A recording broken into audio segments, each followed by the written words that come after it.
नमस्कार प्रिय साथी माने आपण जानिथिबे जने दार्शनिक गोटे भल कथा कहिथिले से कहिथिले जे जदि कोनोसी गोटे देश को आपण बर्बाद करिया पई चाहुचंती ताले युद्ध करिवा किछि दरकार नाही। कोन करिवे से देशर नागरिक मानक हातरू विज्ञान बही को छड़े नियंतु, सेमानक हातरे धर्म पुस्तक को धरे दियंतु। से गीता हो, बाइबल हो, कुरान हो, गुरु ग्रंथ साहेब हो कि अन्य कौनसी धर्म पुस्तक तांका हाथ में धरे दियंतु। ठीक सही भली जदि आपण कौनसी लोक को बर्बाद करबा पई चाहुचंती ताको मारिबा दरकार नहीं, हानिबा दरकार नहीं, किछि करिबा दरकार नहीं, ताको पाखंडी कर दियंतु। अर्थात कौनसी धर्मर भाइरस रे ताको आक्रांत कर दियंतु, से आपे आपे बर्बाद हो जिवो। ए कथा काहे कि मु कहूची तार दृष्टांत एबे देखिबाकू मिलुछि। आपण ए भिडियोटी को देखंतु। और भारत को हिंदू राष्ट्र बनाने के लिए हम पदयात्रा करने वाले हैं। उसके लिए विश्वनाथ भगवान देखिले। वर्तमान ए द्वितीय भिडियोटी को मध्ये देखंतु।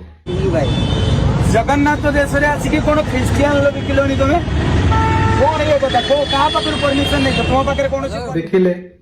एबे तृतीय भिडियोटी को मध्ये देखंतु।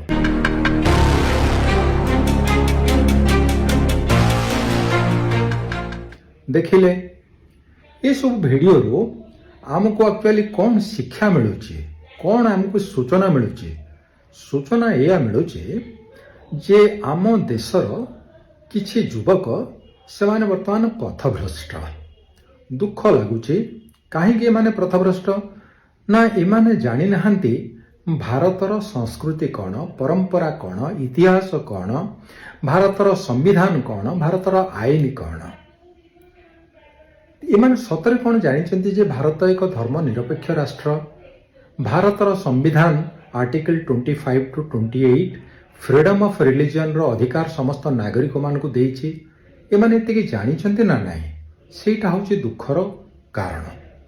आउ गोटे कथा मो मन को आसुछि जे ठीक अछि, मन करंतु एई युवक माने सतरे चाहुचंती किछि भलो काम करिबा पई, देश पाई, जाति पाई, राज्य पाई बा कौनसी धर्म पाई, ताहले एमाने जेते सब आम देश रे बा राज्य रे गुटखा तयारी होछि, कैंसर करूछि, से केतेटा कंपनी ऊपर माने चढ़ाऊ करचंती, केतेटा मद फैक्ट्री, मद दुकान ऊपर माने चढ़ाऊ करचंती, केतेटा पॉलिथिन फैक्ट्री बा पॉलिथिन बिकुथिबा दुकान ऊपर चढ़ाऊ करचंती। एमाने किछि करचंती। खाद्य एते अपमिश्रण होउछि, मेडिसिन एते अपमिश्रण होइकरी जीवन जाउछि, एमान को तो देखिबा को मिलेनी। किंतु धर्म रक्षा करिबा पई धर्म ना रे एमाने आसी हिंसा तयारी करिया पई आगे आसुचंती। कोन एक्चुअली एमान को मन रे अछि सेटा वर्तमान गोटे चिंतार विषय। आ गोटे कथा मो मन को आछे जे ठीक अछि एमाने काहा द्वारा हुए तो प्रेरित होइथिबे, सेथिपाई ए काम से माने करूचंती।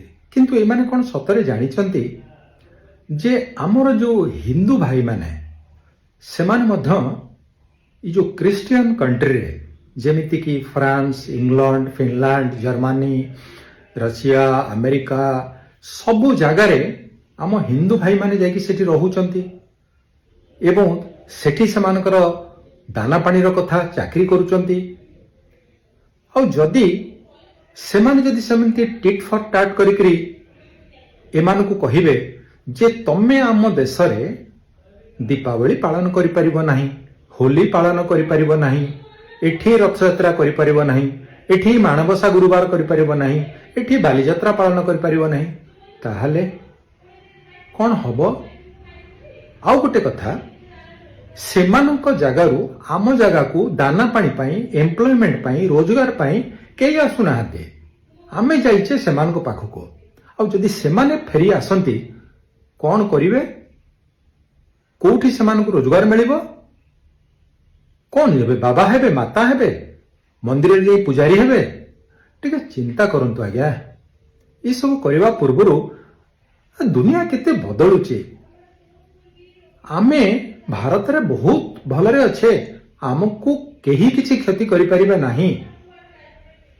आ गोटे कथा एक्स मासर संदेश कौन दुईटी संदेश अच्छी गोटे हला लव आ गोटे हला फॉरगिव माने क्षमा प्रेम और क्षमा तो ସେମାନେ ତ ପ୍ରେମର ବାର୍ତ୍ତା ବାଣ୍ଟୁଛନ୍ତି ଏଥିରେ କ୍ଷତି କ'ଣ ଅଛି ତେଣୁ ଏଇ ଯୋଉ ଭଦ୍ର ବ୍ୟକ୍ତି ମାନେ ଆମର ଯୁବକ ମାନେ ଯଦି ପଥଭ୍ରଷ୍ଟ ହେଇକି କାମ କରିଛନ୍ତି ମୁଁ ଅପିଲ କରିବି ଖ୍ରୀଷ୍ଟିଆନ ଭାଇ ଭଉଣୀ ମାନଙ୍କୁ ଯେ ସେମାନେ ସେମାନଙ୍କୁ କ୍ଷମା କରିଦିଅନ୍ତୁ କିନ୍ତୁ ଶେଷରେ ମୁଁ ଆଉ ଗୋଟିଏ କଥା କହିବି ଯେ ଆମର ପଥଭ୍ରଷ୍ଟ ଯୁବକ ଭାଇ ଭଉଣୀ ମାନେ ଦୟାକରି ଗୋଟେ ଜିନିଷ ଶିଖନ୍ତୁ ଭଲ ଜିନିଷ ଆପଣ ଯଦି କୌଣସି ଭଲ ଜିନିଷ ଶିଖିବେ ତାହେଲେ ସ୍ୱିଡେନରୁ ନରୱେରୁ ଡେନମାର୍କରୁ ଜର୍ମାନୀରୁ ଏମାନଙ୍କଠୁ ଶିଖନ୍ତୁ ଆଉ ଏଇ ବାଂଲାଦେଶ ପାକିସ୍ତାନର ଶିକ୍ଷା ଗ୍ରହଣ କାହିଁ କରୁଛନ୍ତି ଏହାଦ୍ୱାରା ଆମ ଦେଶର ବା ଆମ ଧର୍ମର କିଛି ଉନ୍ନତି ହେବ ନାହିଁ ତେଣୁ ପ୍ରିୟ ଯୁବକ ଭାଇ ଭଉଣୀମାନେ ଟିକେ ଭଲ ବାଟକୁ ଆସନ୍ତୁ ଭଲ ଶିକ୍ଷା କରନ୍ତୁ ଏବଂ ଦେଶର ପ୍ରକୃତ ଉନ୍ନତି କଥା ଚିନ୍ତା କରନ୍ତୁ ଧନ୍ୟବାଦ ନମସ୍କାର